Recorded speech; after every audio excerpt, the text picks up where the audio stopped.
из Вашингтона Юрий Зискин, из Германии Лилия, господи, забыла фамилию, немецкая фамилия, поэтому трудно вспомнить. Ну, в общем, поздравлений много. И вот еще одно поздравление нашему костру, живое. Объявите, Галина Петровна? От Павлодарского 11-го костра горящее поздравление нашему новосибирскому костру летит от Светланы Немолочновой. Просим вас.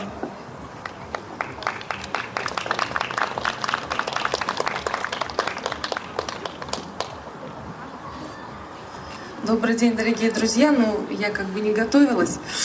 Вот. Я передаю привет большой, да, из города Павлодар, город Казахстан, от Ольги Николаевны Григорьевой, которую вы сегодня упоминали. Вот. У нас уже тоже прошел Цветаевский костер в прошлое воскресенье. Тоже все прошло замечательно, народу было достаточно много. Вот. Есть фотографии на сайте культурного центра «Славянский центр». Можно посмотреть. Вот. Ну, что я хочу сказать. Замечательно, что вот эта традиция существует в разных городах, в разных странах, можно так сказать. Ну вот наш город еще чем знаменит? Тем, что в нашем городе, в Павлодаре, жила Анастасия Цветаева. То есть она там проживала, по-моему, около 2 лет. И единственный в мире музей, который именно Анастасии Цветаевой, сейчас находится в городе Павлодаре. Ему, по-моему, сейчас вот около 2 лет только, в начале своего пути. 3 даже, ну вот, извините, значит 3, да. И приезжала Ольга Трухачева, то есть внучка, к нам. Ну, я тоже участница различных и мероприятий, и костров всех. Вот с Ольгой Николаевной у нас был концерт в Елабуге в 2014 году. Вот. Ну, я, может быть, как-нибудь в следующий раз у вас поучаствую, потому что я сегодня просто не готовилась. Спасибо, что вы к нам пришли, да. И что мы вас услышали живьем, это очень здорово. Спасибо. А Ольга Григорьева наш большой друг. Она была участницей первого нашего костра. Да. Вот она лауреат премии Марины Цветаевой. Да. Да. Удивительный человек. Так что спасибо вам за ваше такое вот дело, очень хорошее. Продолжайте, и я желаю больших вам успехов. Спасибо вам. Огромнейший привет от нас, павлодарцам.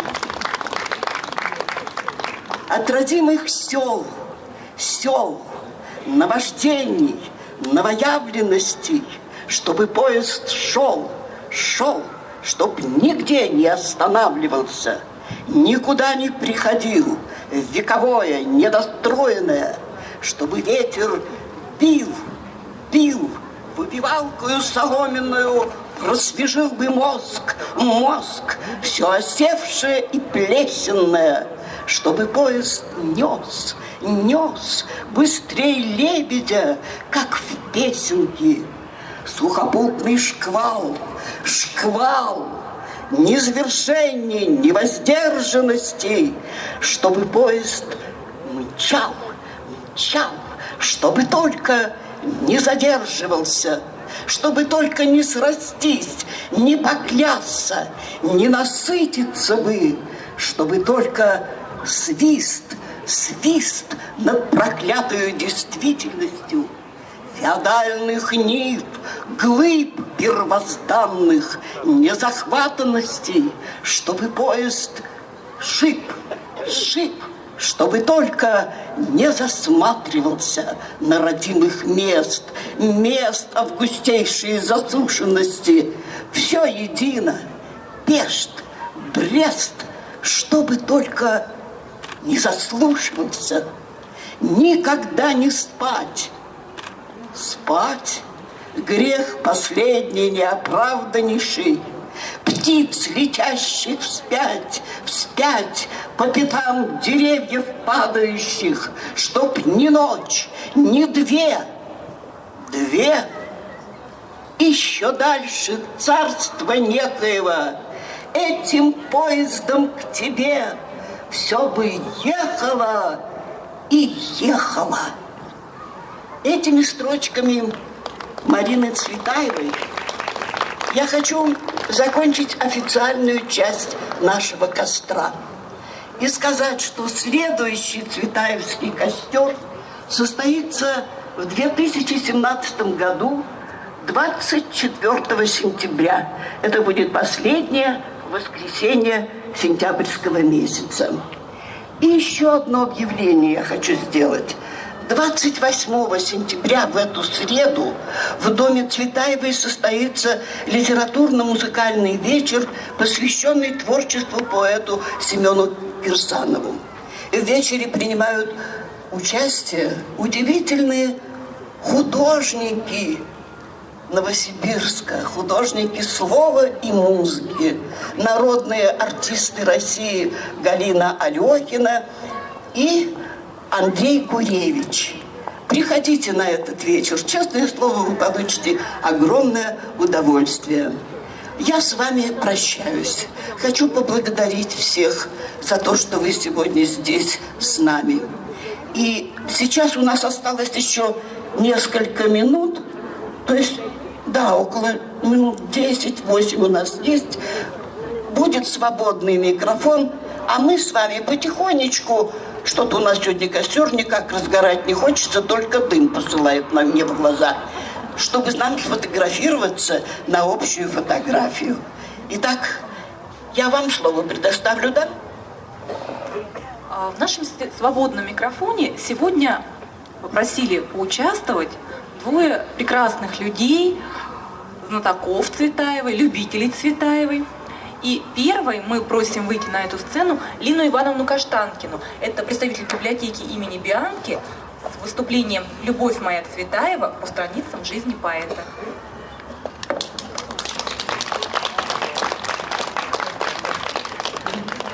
Ну что, друзья мои, мы пьем драгоценное вино.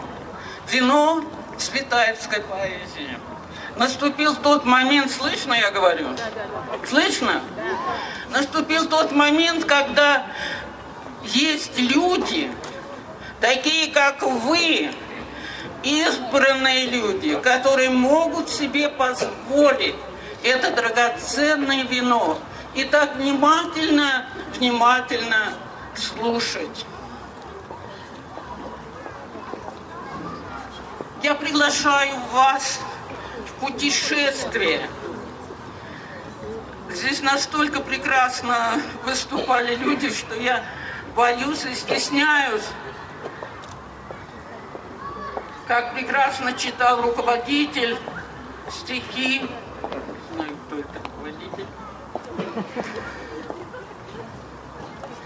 Так вот, однажды, в 2004 году, проходя по берегам Сены, я остановилась около кафе «Вольтер», а в это время рядом с известным музеем Орсе, а в это время кафе не работало, а дверь была открыта.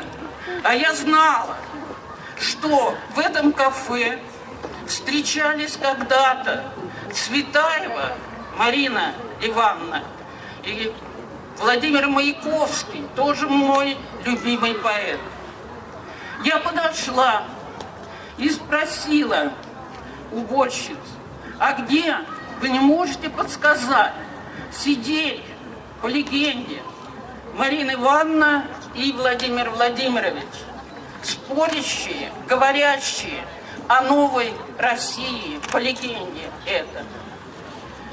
Они позвали руководителей этого кафе, и только тогда, когда я назвала имена Цветаева и Маяковского, они обратили на меня внимание. А так они меня прогоняли, говорили, мы не работаем, но мне не просто показывали, я плохо ориентируюсь в языке. Так вот, видите, что о нем, о них, о таких людях помнят даже в кафе «Вольтер». Я приглашаю вас в путешествие также по местам таллинским. Вы хорошо знаете, наверное, биографию, говорили об Анастасии Ивановне. А вот из села Талицы, близ города Шуи, наш священнический Цветаевский род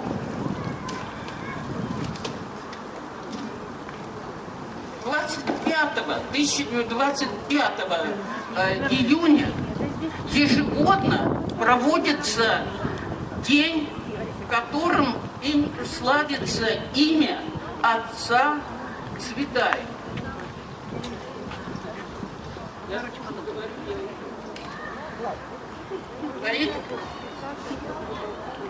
Говорит отца Цветаева. Интересный момент, каким путем все Цветаевы и Иван Владимирович добивались своего. Музей, который открыт в Москве, и вы знаете, музей имени Пушкина, имя его. Этот музей на народные средства открыт. На народные средства. 3 миллиона потребовалось для того, чтобы его открыть. А правительство дало всего 200 тысяч рублей. Иван Владимирович обратился к спонсорам и на все пожертвования в течение 14 лет этот музей создавал. Вот это моменты, когда министр финансов Витте говорит Цветаеву: народу нужен хлеб и лапти, а вы как про какие-то музеи. Вот этот момент, наверное, относится ко многим чиновникам и того времени, и нашего. Я приглашаю вас, я была в этом музее как раз, когда привозили выставку из Рима 3 века, мальчик 3 века, и вот такие выставки проводятся. И я приглашаю вас в этот музей, Московский музей. На этот Цветаевский в Талице приехали тогда, я была там в 96-м году, приехали тогда из Чехословакии. У меня есть в книге Цветаевой росписи Ольги Трухачевой, внучки Анастасии Ивановны, правнуков Анастасии Ивановны. И если кто-то хочет посмотреть, пожалуйста, подойдите, я вам покажу. Книга «Том Цветаевых» про Талицы подарена мне как раз вот женщиной Галиной Константиновной Кочетковой, которая описала этот музей, простите, этот дом в в Талицах, который стали называться Новоталицы. Приглашаю я вас также и в город Александров. Мне пришлось там тоже побывать. Это был 16-й год, когда Марина Ивановна встречалась там с Мандельштамом. Знаменитые стихи. Марина Ивановна провела здесь счастливейшие дни в доме, где Анастасия Ивановна снимала квартиру у Лебедевых учителей. В этом доме написано очень много различных произведений именно в 16 году.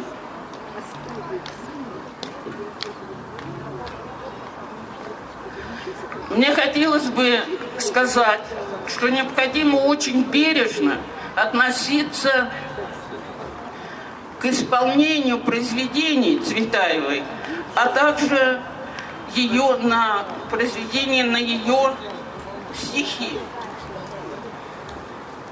Недавно мы посмотрели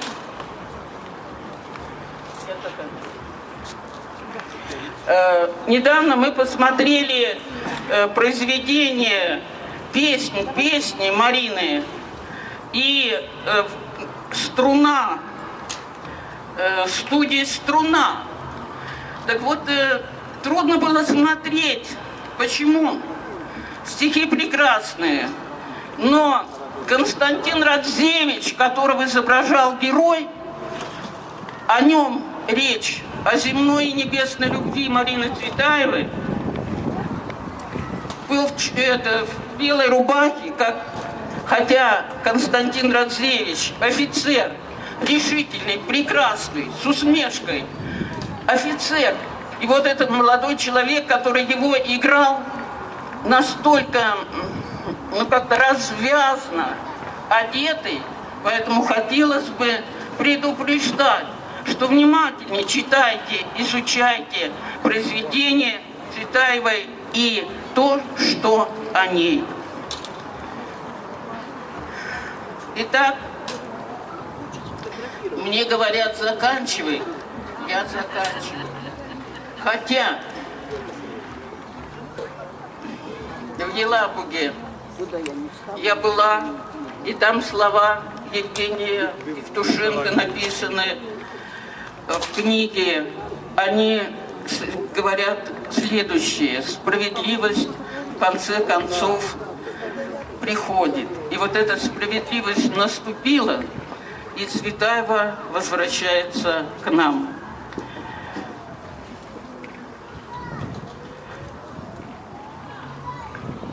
Уж сколько их упало в эту бездну, разверстую вдали. Настанет день, когда и я исчезну с поверхности земли. Застынет все, что пело и боролось, сияло и рвалось, и зелень глаз моих, и нежный голос, и золото волос. И будет жизнь с ее насущным хлебом, с забывчивостью дня, и будет так, как будто бы под небом и не было меня, изменчивой, как дети, в каждой мине, и так недолго злой, любивший час, когда дрова в камине становятся золой, виолончель и кавалькаду в чаще, и колокол в селе. Меня, такой живой и настоящий, на ласковой земле. Что мне, ни в чем не знавший меры чужие и свои? Я обращаюсь с требованием веры и с просьбой о любви. Марина Цветаева писала сыну, и я заканчиваю этими словами: «Не быть тебе нулем, из молодых да вредным, не медным королем, не попросту спортсменным лбом, не гальским петухом, хвост заложившим в банки, не томным женихом седой американки. А почему не быть? Не будешь ты, а будешь ты любить Россию, потому что она говорит в конце: я Русь в тебя впитала, как насосом, не быть тебе отбросом земли своей». И он погиб под Полоцком. И те, кто сослуживцы, вспоминали и говорили: он был бесстрашен. Вот по деревне Друйка. Читайте Цветаеву, читайте ее афоризмы, читайте ее назидания. А она говорит следующее, как у нас сейчас. Два у нее было врага: голод голодных и сытость сытых. Но, предупреждает она, у нас сейчас тоже голод голодных и сытость, но она предупреждает, что внечеловечно сражаться, идти голодным на сытых. Спасибо большое, Ирина Ивановна, за ваше впечатление, за вашу любовь к Марине Ивановне. А мы приглашаем Ирину Крюкову поделиться своими впечатлениями от поездки в Пихтовку. А надо собираться?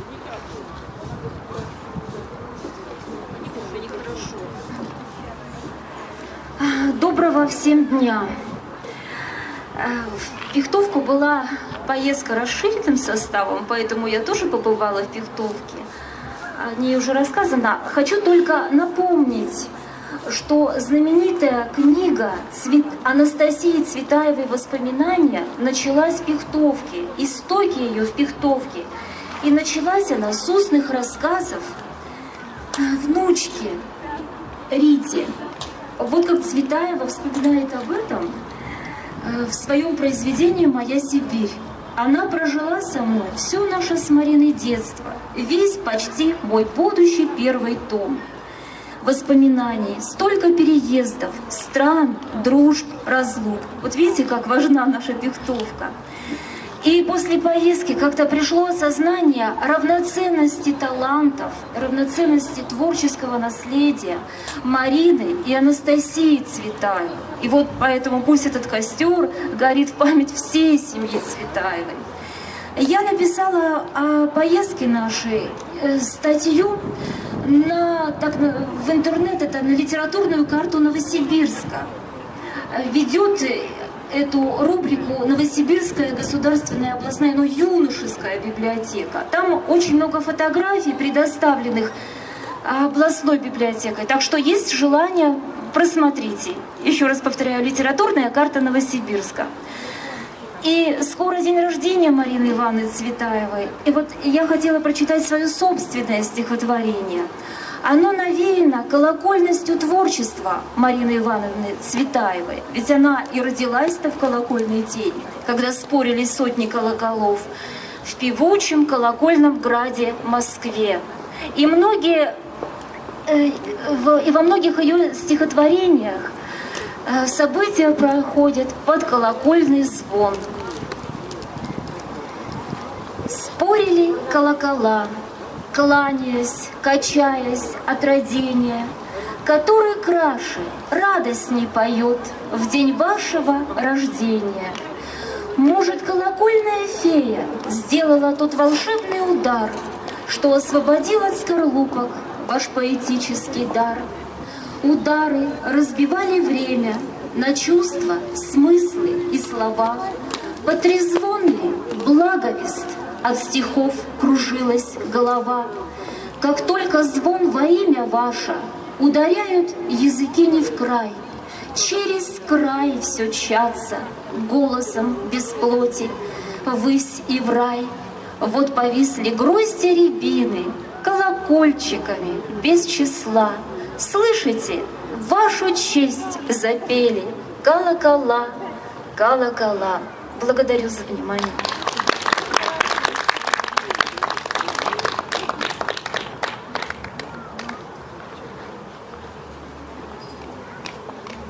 У одной из наших выступающих Цветаевский костер вдохновил ее на прочтение еще ряда стихотворений. Встретим Марину Почекаеву с ее творческим вдохновением. Я бы хотела прочитать стихи Михаила Лермонтова. Я не унижусь пред тобой. Ни твой привет, ни твой укор не властны над моей душой. Знаем мы чужие с этих пор. Ты позабыла я свободу для заблуждения не отдам. И так пожертвовал я годы твоей улыбки и глазам. И так я слишком долго видел в тебе надежду юных дней. И целый мир возненавидел, чтобы тебя любить сильней. Как знать, быть может, те мгновения, что протекли у ног твоих, я отнимала вдохновение. А чем ты заменила их? Быть может, мыслью небесной или силой духа убежден, я отдал бы миру дар чудесный, а мне зато бессмертие он. Зачем так нежно обещала ты заменить его венец?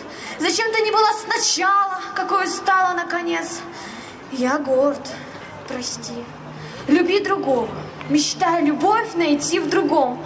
Чего бы то ни было земного, я не соделаюсь с рабом. К чужим горам под небо юга я удаляюсь, может быть, но слишком знаем мы друг друга, чтобы друг друга позабыть. Отныне стану наслаждаться, и в страсти стану клясться всем. Со всеми буду я смеяться, а плакать не хочу ни с кем. Начну обманывать безбожно, чтоб не любить, как я любил. Как женщину уважать возможно, когда мне ангел изменил?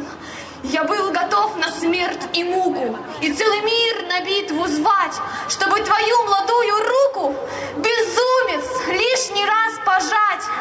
Не знав коварную измену, тебе я душу отдавал. Такой души ты знала ли цену? Ты знала, я тебе не знал. Я бы хотела прочитать авторское произведение. Оно стало победителем Всероссийского конкурса по литературе «Проба пера» в 2014 году. Называется оно «Дети войны». У всех детей войны трагичная судьба. Родных и близких отняла у них война. Кричали дети ночью, звали маму, но вместо голоса родного тишина. Совсем не зная, что же будет завтра, какие испытания предоставит им война. Умрут от голода, замерзнут в холода, а может, выживут, но искалечена судьба. В сырой земле стояли на коленях, от голода и холода дрожали их тела. Они молили небо о пощаде, они мечтали, чтобы закончилась война.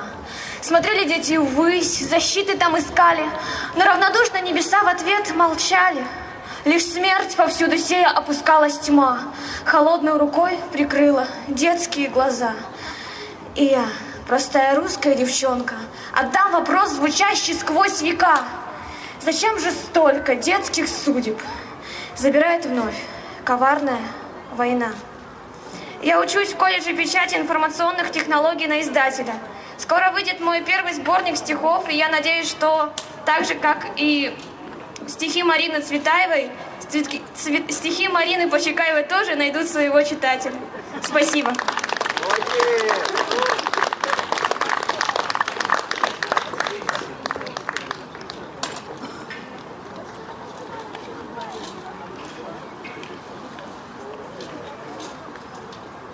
Здравствуйте, дорогие друзья, собравшиеся на сегодняшний праздник поэзии.